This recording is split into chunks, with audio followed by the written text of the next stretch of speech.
Nation, what is up? Today we're talking about some Scotch whiskey. This is trash. I don't know why this is here. What is that? What is that? Specifically, we're talking about 5 Scotch whiskeys that you should have. Like, if you're only gonna buy 5 Scotch whiskeys, what should they be?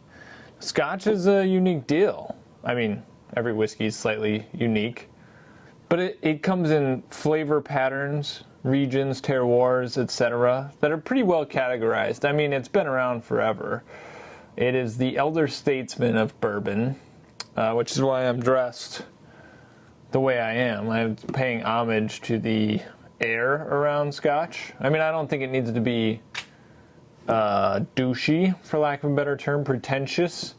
Sometimes it gets conveyed that way, but I don't think it's necessary. I mean, whiskey is whiskey, and actually in Scotland, it's my understanding that it's far less pretentious than it is in the United States, particularly when it comes to drinking single malts.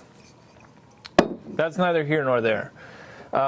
If you're new to the channel, awesome, stoked to have you. If you're a fan of the channel, you're used to me talking about American whiskey, which, you know, I love. I love American whiskey. That's most of what's represented on the shelf behind me. But I got into whiskey with Scotch. I absolutely love Scotch.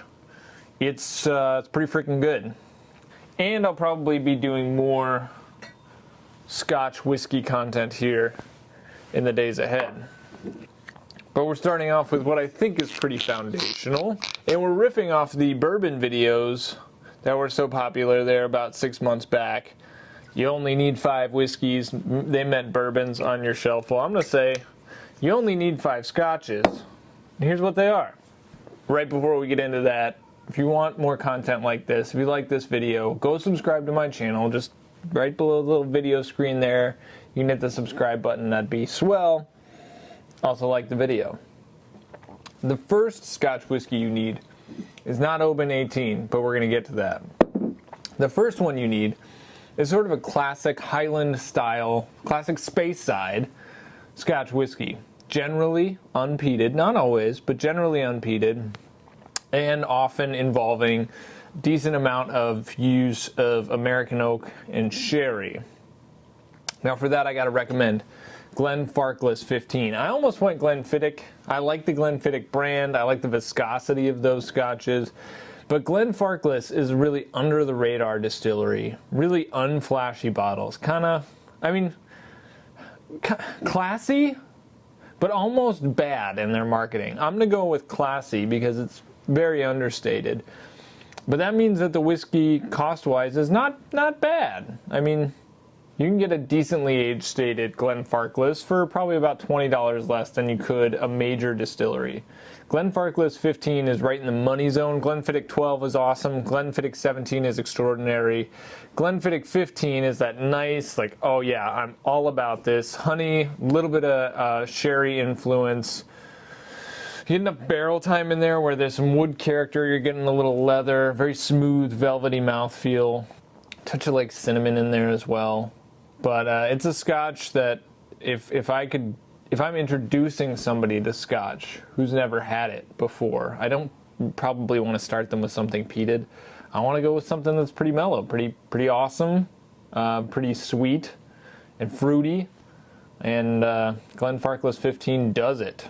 You're going to want to look at a place like Total Wine, a place that has good Scotch selection for the Glenfarclas 15. Not everybody carries Glenfarclas, which is a bummer.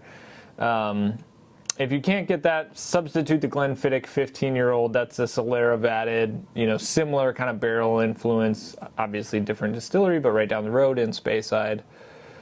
That Glenfarclas, and both the Glenfarclas and Glenfiddich shouldn't run you more than 60 to 70 bucks, depending on where you buy it from. All right, next up, you need a lightly peated Scotch. And this is where Oban comes in. Oban 18 is wonderful, extraordinary, delicious. That said, it's very expensive.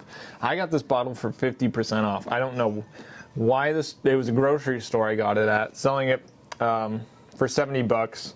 Should have bought more, obviously.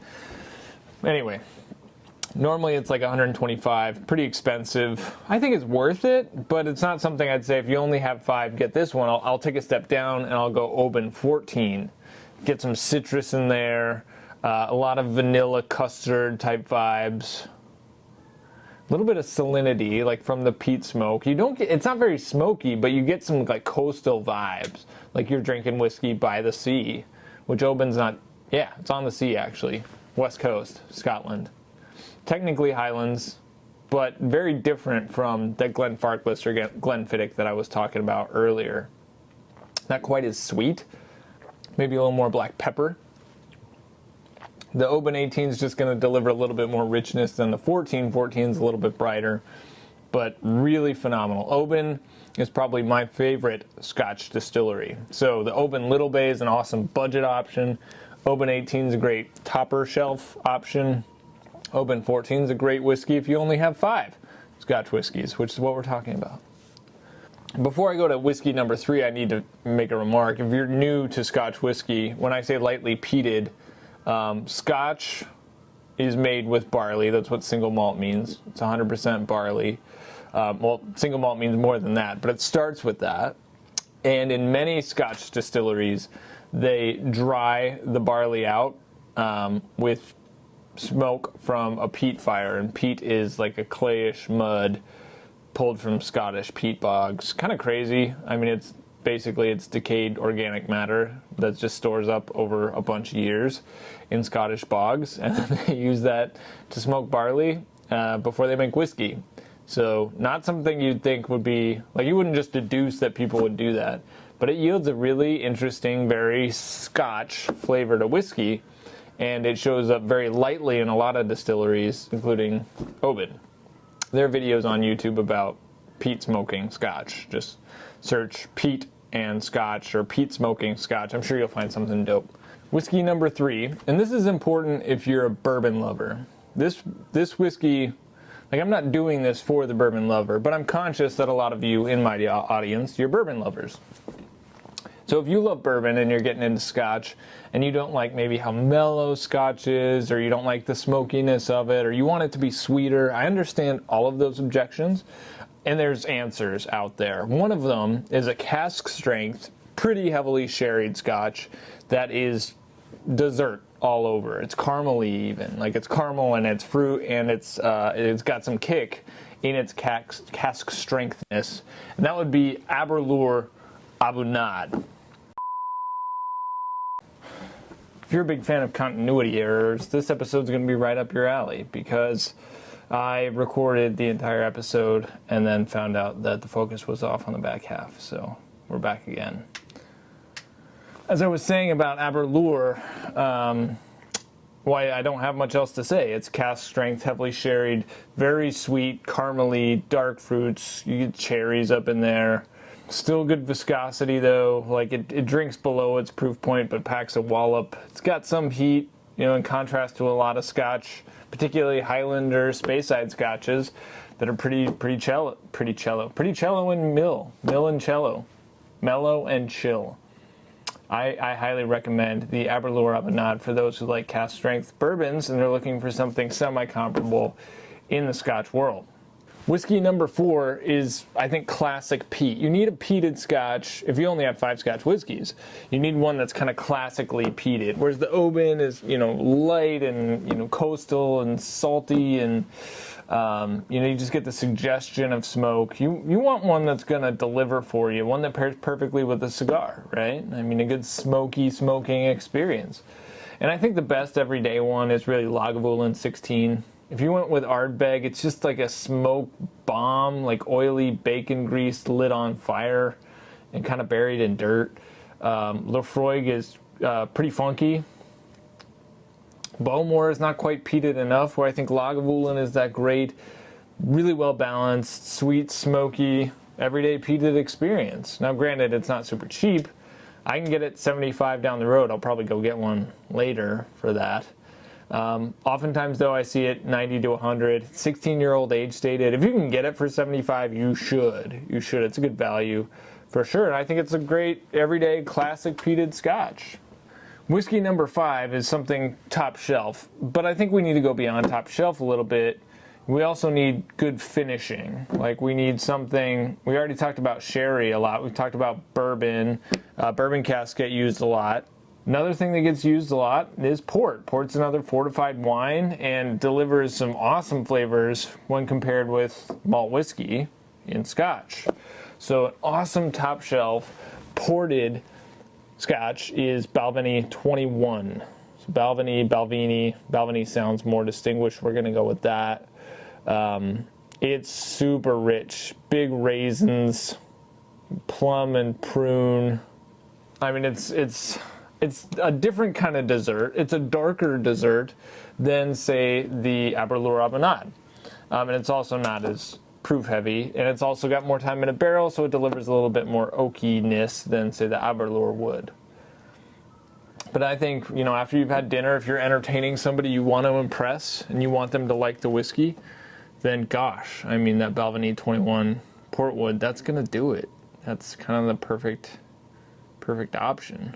And it won't set you back $1 billion as many super aged Scotch whiskeys will. I mean, it is like $250. It is a top shelf option for sure, but it's not $800. It's not $3,000. So, all right, finally, that's 5, but I got to give you, I have to, this is the way I do it. I always go over. I have to give you some budget options. I've got 2 for you. The budget bonuses. One is actually aged in new virgin oak, which doesn't happen a lot in Scotch. Happens all the time in bourbon, it has to. But there's one budget Scotch, Deanston Virgin Oak, that's aged in new oak.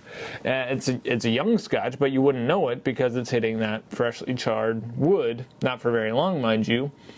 But it doesn't taste like a young Scotch. It tastes great. It's very sweet, robust, 46% alcohol, and is like $30. So if you want to get in and try a great single malt for not a lot of money, yeah, do that one. Deanston Virgin Oak.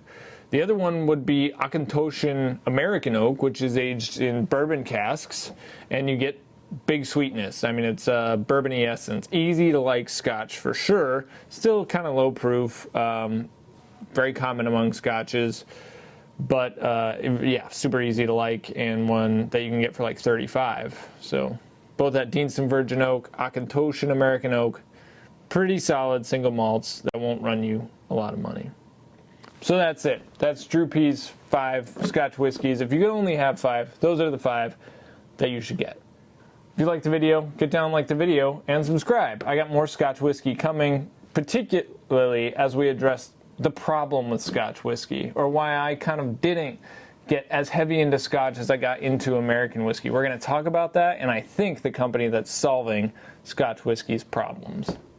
In the meantime, you want more content, check out the Entry Proof Podcast, entryproofpodcast.com, and you can support that podcast and this channel, both one unit, at patreon.com/entryproofpodcast. All right, hopefully the focus worked this time. I hope you all have a great week. Stay healthy, stay safe.